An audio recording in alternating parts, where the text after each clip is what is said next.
Born as Marie-José of Belgium in 1906, the young princess would one day become Queen of Italy. Known as the May Queen, she would only hold that position for 35 days. During the darkest days of the Second World War, Marie-José stepped up for her home country of Belgium and personally pleaded with Hitler for better treatment. She took matters into her own hand and almost single-handedly tried to negotiate a peace treaty with the US before being banned away to an isolated village. Having lived nearly 60 years in exile, Italy's last queen died in 2001 at the age of 94. This is the fascinating life of Marie-José of Belgium. Marie-José was born on August 4, 1906, in the Belgian coastal city of Ostend. Her full given name was Marie-José Charlotte Sophie Amélie Henriette Gabrielle. The young princess was the daughter of Albert, who in 3 years' time would become King of the Belgians. Her mother was Elizabeth of Bavaria, a niece of Empress Elizabeth of Austria, after whom she was also named after. Marie-José's parents had married back in 1900 and had 3 children together. Marie-José was the youngest and only daughter of the couple. Through both of her parents' side, the young princess was well connected to European royalty. She was both a grandniece of Empress Elizabeth of Austria and Marie-Sophie, who was the last queen consort of the 2 Sicilies. Marie-José's early childhood was spent in Brussels, the capital of Belgium. She was educated at home by private tutors. She was taught languages, history, and music. From an early age on, the young princess developed a love for music and the arts. In addition, she received piano and violin lessons. Marie-José's father came to the throne in late 1909. His reign was quickly marked by the First World War, during which time Marie-José and her brothers were evacuated to England as Belgium was occupied by the German forces. There, the young princess attended a boarding school in Essex. The princess would spend most of the wartime in England. She made a few visits to Belgium to reunite with her parents. On these trips, she was always escorted by the king's messenger. Later, she would attend the College of the Santissima Annunziata in Florence. It would be here where Marie-José would first meet her future husband. She befriended the 2 years older Umberto, who was the son of Italian King Victor Emmanuel III. After the First World War, Marie-José remained in Italy to complete her education. During this time, she would continue her frequent visits to her parents, who by then stayed in Laeken.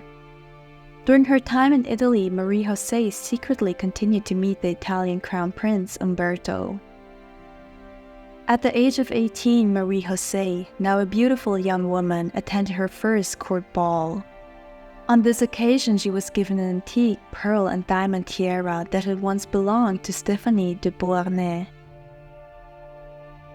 On October 25, 1929, the engagement of Marie-José and Crown Prince Umberto was announced. On January 8, 1930, Marie-José married Umberto of Italy. The wedding took place at the Quirinal Palace in Rome. The ceremony was attended by many foreign royals.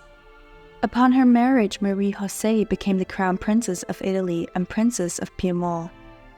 Initially, it was demanded that Marie-José change her name to the Italian version of it, which would have been Maria Giuseppa, but she refused to do so. The Crown Prince and Princess spent their honeymoon near Pisa and in Courmayeur. Eventually, the couple settled at the royal palace in Turin. Soon, their differences in character became noticeable. While Marie-José was known to be easygoing and spontaneous, Umberto was known as a strict and traditional man who held on to the old traditions of the House of Savoy. After all, Umberto could also be romantic towards his wife, and the couple had 4 children together. However, in an interview, Marie-José would later say that her marriage was never a happy one. Marie-José had nothing in common with Umberto's military career and would therefore often attend festivals, concerts, or car drives in which she mostly drove by herself. After Umberto was elevated to the rank of general, the couple moved to Naples. Here their first child, Maria Pia, was born. During the pregnancy with her first child, Marie-José experienced great personal loss when her father unexpectedly died in a climbing accident.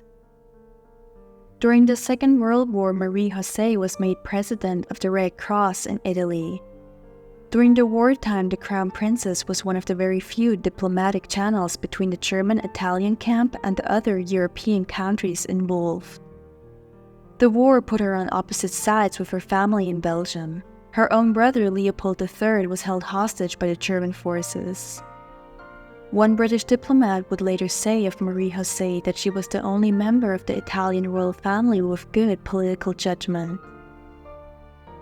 In 1943, Marie-José unsuccessfully tried to negotiate a peace treaty between Italy and the US. She tried to do so without the knowledge of her husband or his father, the King of Italy. In addition, Marie-José pleaded with Adolf Hitler for mercy towards the people of Belgium.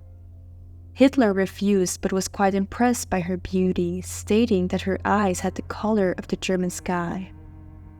Marie-José would later say of the meeting that she wished she had taken a pistol to kill him. When her father-in-law found out about the negotiation, he moved Marie-José to a small, isolated village named Sarray. With this, he tried to keep the crown princess out of politics. There were also rumors that Marie-José had tried to seduce Italian dictator Benito Mussolini. These were sparked by Mussolini's mistress and were later confirmed by his son Romano.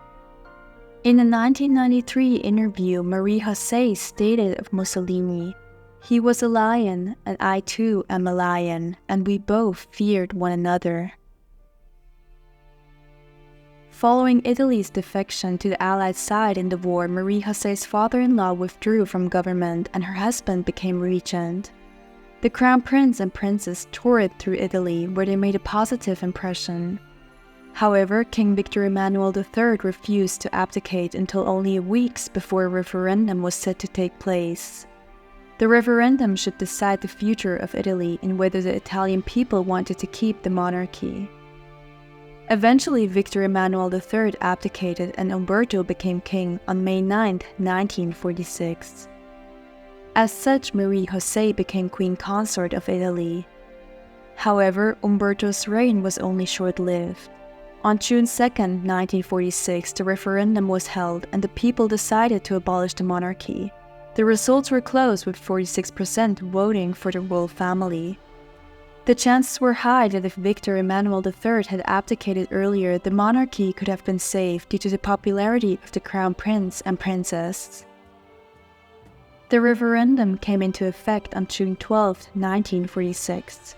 The next day, Marie-José, Umberto, and their 4 children left Italy for the Portuguese Riviera. However, the couple decided to separate in 1957.